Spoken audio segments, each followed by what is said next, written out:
എനിക്ക് ഇത്രയും ഭംഗിയുണ്ടെന്ന് ഇന്നാണ് മനസ്സിലായത്. നിങ്ങൾക്ക് എന്ത് തോന്നുന്നു? അയ്യടാ, നിന്റെ ഭംഗി ആസ്വദിക്കാനല്ല വിളിച്ചത്. നീ ആ കണ്ണാടിന്റെ മുന്നിൽ നിന്ന് മാറി നിന്നേ. പെട്ടി താഴെ വെക്കടാ. വെച്ചു. പറഞ്ഞത് വല്ലതും മനസ്സിലായോ? മനസ്സിലായി. എന്ത്? പെട്ടി താഴെ വെക്കാനല്ലേ? ഒരു ഇടി വെച്ചിരു ഞാൻ. എടാ, ഇത് നിസ്സാര കാര്യമല്ല, വളരെ ഉത്തരവാദിത്തത്തോടും ബുദ്ധിയോടും ചെയ്യേണ്ട കാര്യ. എന്ത്? ഈ പെട്ടി താഴെ വെക്കണതാ? നീ എന്തൊക്കെയാ ചെയ്യാൻ പോണതെന്ന് ഒന്ന് പറഞ്ഞേ. ആദ്യം ഞാൻ കൈപ്പാങ്കുറ്റി ബസ്സിൽ കയറി 7 രൂപ 50 പൈസ ടിക്കറ്റ് എടുക്കും. എന്നിട്ട് ബാക്കി വാങ്ങും. എന്നിട്ട് ഞാൻ കൈപ്പാങ്കുറ്റി സ്റ്റോപ്പിൽ ഇറങ്ങി മൈക്കിൾ മാഷിന്റെ വീട് ഏതാന്ന് ചോദിക്കും. മൈക്കിളല്ല, കൈമൾ മാഷ്. ആ, കൈമൾ മാഷ്. ബാക്കി ഞാൻ അതെന്താ? അതൊക്കെ ഞാൻ കള്ളാസിൽ എഴുതി പോക്കറ്റിൽ വെച്ചിട്ടുണ്ട്. കൈമൾ മാഷിന്റെ മകന്റെ പേരെന്താ? കൈമൾ മാഷ? മകന്റെ പേര്? ആ, മരിച്ചുപോയ ഉണ്ണി. മരിച്ചു പോയിന്ന് എടുത്തു പറയണ്ട, ഉണ്ണീന്ന് പറഞ്ഞാ മതി. മതി. അപ്പൊ നീ ആരാ? രമണൻ. സോറി, മരിച്ചുപോയ ഉണ്ണിയുടെ ക്ലോസ് ആയ ഫ്രണ്ട്. Close friend? ആ, അത് തന്നെ. അല്ല, ഒരു സംശയം ചോദിച്ചോട്ടെ, ആരായി ഉണ്ണി? ഈ ഉണ്ണിയെ കണ്ട എങ്ങനെ ഇരിക്കും? അല്ല, പോണ വഴിക്ക് എങ്ങാനും കണ്ടുകഴിഞ്ഞാ പിന്നെ അവിടം വരെ പോവാതെ അഡ്ജസ്റ്റ് ചെയ്തിട്ട്. ഓ, നിനക്കൊന്ന് പോവാൻ പറ്റുമോ? അല്ല, വേറൊരു സംശയം. ഞാൻ തന്നെ പോണോ? ഞാൻ തന്നെ പോവല്ലേ? ഞാൻ തന്നെ പോവാം. എടാ പെട്ടി. ഓ, ഈ പെട്ടിക്ക് ഭയങ്കര മറവിയാ. എവിടെയെങ്കിലും വെച്ച് അവിടെ ഇരിക്കും. ഞാൻ തന്നെ പോകാം. നിർത്ത്. ഇത് കൈമൾ മാഷിന്റെ വീടല്ലേ? ആ, എനിക്കെങ്ങനെ അറിയാം? എങ്കിൽ എനിക്കറിയാം. ഇത് തന്നെയായിരിക്കും കൈമൾ മാഷിന്റെ വീട്. വെറുതെ തെറ്റിക്കല്ലേ? മാറേ, സൈഡ് തന്നെ, ഒരാൾക്കുള്ളൊരു വഴി തന്നെ, പ്ലീസ്. ഹലോ, ഒന്ന് നീങ്ങിയേ. ഇത് മരിച്ചുപോയ ഉണ്ണിയുടെ വീടല്ലേ? അതെ. ബൈ, നിങ്ങൾ ആരായിട്ട് വരും? ഉണ്ണിയുടെ അച്ഛൻ മിസ്റ്റർ കൈമൾ മാഷ്. എന്താ കാര്യം? ഈ വീടെന്താ ഡോൾബി സിസ്റ്റമാണോ? എന്താ? ഇതാണ് കൈമൾ മാഷ് അല്ലേ? എന്താ തന്റെ ആവശ്യം? ഞാൻ യൂണിവേഴ്സൽ ആൻഡ് യൂണിവേഴ്സൽ കമ്പനിയുടെ മുതലാളി പറഞ്ഞിട്ട് വന്നാണ്. അതായത് മരിച്ചുപോയ ഉണ്ണിയുടെ പാർട്ട്ണർ. പണമാണോ പ്രശ്നം? അതെ, അത് തന്നെയാണ് പ്രശ്നം. ആ, എങ്കിൽ ഈ ആൾക്കൂട്ടത്തിന് മുമ്പിലെ താൻ കൂടെ കയറി നിന്നു. വീട് കത്തിക്കാൻ നിൽക്കുന്നവരവരല്ല. വീട് കത്തിക്കാനോ? അതെ, താൻ കൂടെ കുടിക്കോ. എന്നിട്ട് എല്ലാരും കൂടെ ചേർന്ന് ഞങ്ങളെ കൂടെ ചുട്ടെനിക്ക്. അതോടെ നിങ്ങളുടെ കടബാധ്യത തീരുമെങ്കിൽ ഒന്നടങ്കം തീരട്ടെ. ഉള്ള കാര്യം പറയാമല്ലോ, എന്റെ നീ ഒരു 10 പൈസ കൂടെ എടുക്കാനില്ല. ആത്മഹത്യ ചെയ്യാനുള്ള തന്റെ ഇടവും ഞങ്ങൾക്കില്ല. കത്തിച്ചു, ഞങ്ങൾക്കതൊരു പരിഹാരമാകും. ഇങ്ങോട്ടാണടാ രാവിലെ പെട്ടി നോക്കി വന്നിരിക്കുന്നു പണം വാങ്ങിക്കാൻ. എടാ, നിന്നെ പോലെ തന്നെ പണം വാങ്ങാൻ വന്നവരാണ് ഞങ്ങളും.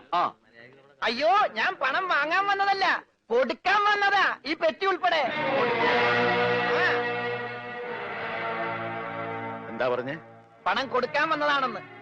ആർക്ക്? കൈമൾ മാഷിന്. ഞാൻ മലയാളത്തിലല്ലേ ആദ്യം നിങ്ങളോട് പറഞ്ഞത്? യൂണിവേഴ്സൽ കമ്പനി പൊട്ടി പൊളിഞ്ഞ് പാലിഷ് ആയെങ്കിലും ഇപ്പൊ അത് ലാഭത്തിലാണ്. ആ കമ്പനിയുടെ ലാഭവിഹിതമാണ് ഈ പെട്ടിയില്. എന്നാ തുറക്കടാ പട്ടി ഈ പെട്ടി.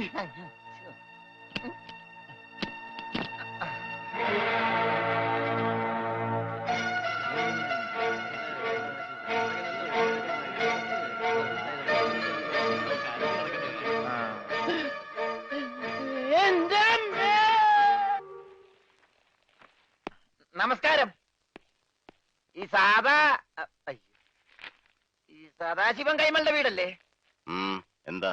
ആ, സദാശിവൻ കൈമൾ ഒന്ന് കണ്ടേച്ചു പോകാന്ന് കരുതി. ആള് ഞാനാ. കണ്ടില്ലേ? കണ്ടു. എന്നാ പോയിക്കോ. Okay, thank you. അല്ല, ഞാനൊരു കാര്യം അറിയാൻ വന്നതല്ലേ. നീ ഏതാടാ? രമണൻ. ഏത്? ചെങ്ങമ്പുഴയുടെ രമണനോ? ചങ്ങമ്പുഴയോ? എന്റെ വീട് കോന്നിപ്പുഴ അടുത്തല്ലേ? ഞാൻ ക്ലോസ് ആയപ്പോ ഉണ്ണിയുടെ മരിച്ച ഫ്രണ്ടാ. മരിച്ച ഉണ്ണിയുടെ ക്ലോസ് ആയ ഫ്രണ്ടാ. നിനക്ക് വല്ല അസുഖമുണ്ടോ? ഞങ്ങള് ഫ്രണ്ടുക്കളാ. ആട്ടെ, നിനക്കിപ്പോ എന്താ അറിയേണ്ടത്? ഇവിടെ ഒരു പെങ്കൊച്ചുണ്ടായിരുന്നല്ലോ, ഉണ്ണിയുടെ മുറപ്പെണ്ണ്, മിസ്റ്റർ സുജാത. ആ എരണം കെട്ടവളുടെ പേര് ഇവിടെ മിണ്ടരുത്. ശരി, പേര് പറയുന്നില്ല. ആ കുട്ടി ഒന്ന് കാണാൻ പറ്റും? അവളിവിടെ ഇല്ല. അവള് ഭർത്താവിന്റെ വീട്ടിലാ. ഭർത്താവാണ് പോലും. ഭർത്താവ്.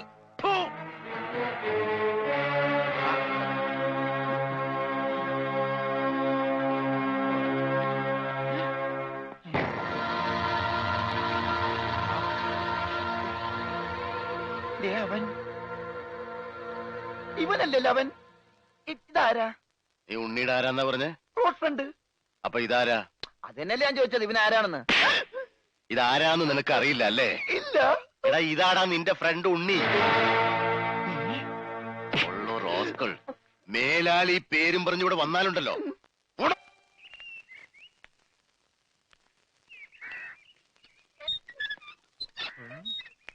എന്താടാ സലാം വെക്കടാ. പഴയ ഗംഗാധരനല്ല, ബന്ധുക്കാരനാ. സലാം സാബ്. ആ മുതലാളി. മുതലാളി മുതലാളി നിക്ക് നിക്ക് നിക്ക്. മാറി നിൽക്കടാ, പൊതി തുടരുത്. മുതലാളി അകത്തേക്ക് കയറല്ലേ, പുറത്തേക്ക് വെക്കൂ. എടാ, അകത്തേക്ക് വെച്ച കാല് ഗംഗാധരൻ പുറത്തേക്ക് എടുക്കൂല. പിന്നെ പുറത്തേക്ക് വെക്കാൻ കാലുണ്ടാവില്ല. മാറി നിൽക്കടാ. ഞാൻ എന്റെ ബന്ധുക്കാരെയും മോനെയും കാണാൻ പോയി. മോന തെറ്റിപ്പോയി തെറ്റിപ്പോയി. അനന്തരവൻ അനന്തരവൻ. അത് ഇന്നലെ വരെ. ഇന്ന് ഞാൻ അവനെ ദത്തെടുത്ത് സ്വന്തം മോനാക്കും. ആരും ഇന്ന് ദത്തെടുക്കും. അവന്റെ അമ്മാവനായ എന്റെ കയ്യിൽ നിന്ന് ഞാൻ തന്നെ ദത്തെടുത്ത് അവന്റെ അച്ഛനാവും. എന്റെ ഈശ്വര മുതലാളി, ഞാൻ പറയണമെന്ന് കേൾക്ക്. ഇപ്പൊ അകത്തേക്ക് പോകും. പറയാ നീ ആരടാ? അവൻ മിണ്ടി. ആര് മിണ്ടി? കൂർക്ക കൂർക്ക കൂർക്ക. ഗൂർക്കേ? ക്യാ സാബ്? അച്ഛ അച്ഛ അച്ഛ. അച്ഛനാ? ഇവിടെ ഒരു ഗൂർക്കയെ കയറി അച്ഛാന്ന് വിളിക്കാൻ നാണമുണ്ടോ തെണ്ടി? മുമ്പിന്ന് എന്തൊക്കെയാണ് ഈ കൊണ്ടുവന്നിരിക്കുന്നതെന്ന് അറിയാമോ? അച്ചപ്പം, കുഴലപ്പം, ഇടിയപ്പം ഇല്ലേ? കൊണ്ടുവരാം. വേണ്ട, തന്നുവിടാം. താങ്ക്സ്. അതിനു മുമ്പ് അവനെ കാണണ്ടേ? അനന്തരവനെ. മോനെ, എന്താടാ സുഖം തന്നെയല്ലേ? ഇവൻ നിന്റെ ആരാധന പറഞ്ഞേ? അവൻ അങ്ങനെ പറഞ്ഞ മനസ്സിലാവില്ല. ആംഗ്യ ഭാഷ കാണിക്കണം. ഞാൻ കാണിച്ച മോനെ. അമ്മാവൻ. അം അം അം മാവു മാവു മാവു. വൻ വൻ അമ്മാവൻ. മനസ്സിലായില്ലേ? മനസ്സിലായി. അമ്മാവനല്ലേ? കറക്റ്റ്.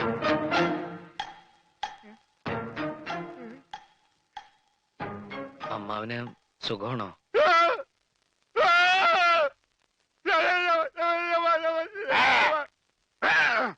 അവൻ സംസാരിച്ചു സാബ്.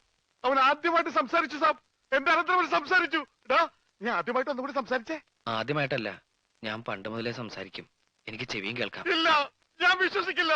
നീ ഊമയാണ് സാബ്. അമ്മച്ചിയാണ് ഇവന് ഊമയാണ്. ഇവൻ ബദിരനാണ്, മൂങ്ങനാണ്. നമ്മളെ പറ്റിക്കാൻ വേണ്ടി ഇവൻ സംസാരിക്കുന്ന പോലെ ആക്ട് ചെയ്യുന്നു സാബ്. എടാ, ആക്ട് ചെയ്യണ സത്യം പറയണോ? നീ ഊമയല്ലേ? അല്ല, സത്യമല്ലേ ഇവർക്കറിയാം. മുതലാളിക്ക് എന്നെ കടലിൽ നിന്ന് കിട്ടിയതെന്ന് ഞാൻ ഇവരോട് പറഞ്ഞു.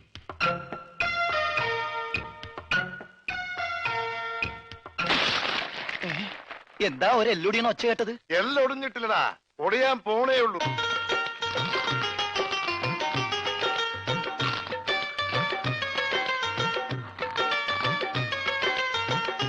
ഇനി സിക്കന്ദർ തീരുമാനിക്കട്ടെ ഇവൻ എന്താ ചെയ്യേണ്ടതെന്ന്. ദേവൻ, എന്നെ ഒന്നും ചെയ്യരുത്. ഇവൻ സംസാരിക്കാൻ കഴിയുന്ന ഊമയാണെന്ന് എനിക്ക് സത്യമായിട്ടും അറിയില്ലായിരുന്നു. ഇവൻ എങ്ങനാ തന്റെ അനന്തരവനായത്? അതിപ്പോ എല്ലാ ഇന്ത്യക്കാരും എന്റെ സഹോദരി സഹോദരന്മാരാണല്ലോ. അതിലേതെങ്കിലും ഒരു സഹോദരിയുടെ മകനായിരിക്കുമല്ലോ ഇവൻ. ആ വകയില് ഇവൻ എന്റെ അനന്തരവനാവൂലേ? ഇന്ത്യയിൽ എങ്ങനെയാണ്, പഞ്ചാബിൽ എങ്ങനെയാന്ന് എനിക്കറിയില്ല.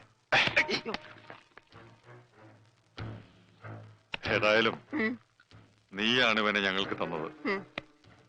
അതുകൊണ്ട് നീ വാങ്ങിയ പണം ഇനി തിരിച്ചു തരണ്ട. അപ്പൊ പലിശ?